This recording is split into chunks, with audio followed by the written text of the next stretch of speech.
epiphany was provoked by what she saw in front of her, rather than that which he hid behind her back.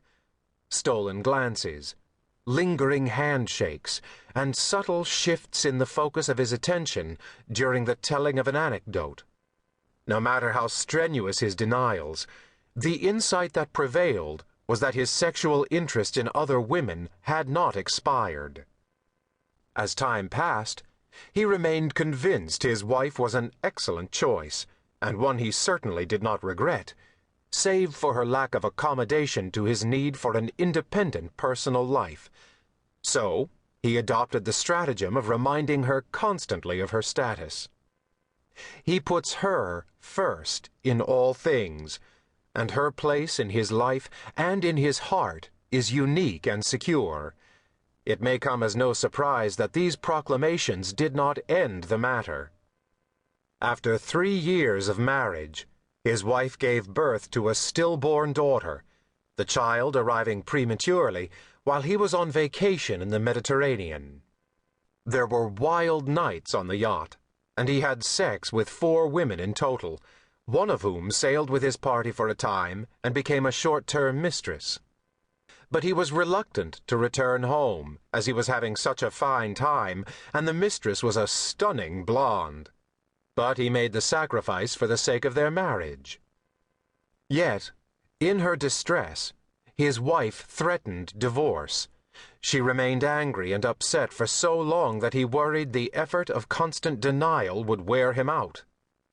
Thankfully, the subject is convinced his wife has never acquired irrefutable proof of his adultery. His single-minded determination to protect his privacy has allowed their love to prevail. The obstetrician counseled them to conceive again as soon as possible, for his wife's well-being. Both parties share a commitment to resilience. They have both enjoyed much fortune in their lives, so they must not resent misfortune. Obstacles must be overcome, and tragedies endured without complaint. So it was imperative that rancor be set aside, though some months passed before his independent personal life could again be a fit subject for rational examination. By then, his wife was pregnant again, and they are now not only blessed with a beautiful 3-year-old daughter, but his wife is also expecting their next child. Fatherhood has been the great blessing brought by marriage. He values the stable comradeship of a wife, and also the social and professional advantages that accompany having a consort and hostess. But the emotional core of life lies in his relationship with his child. One might argue that marriage provides a vehicle for such men to father children responsibly. Kings left bastard children scattered throughout their lands, denied their father's patronage, just as common men of weak character drift out of their children's lives for selfish reasons. The subject intends to provide for his children the safe and loving home only a marriage can offer.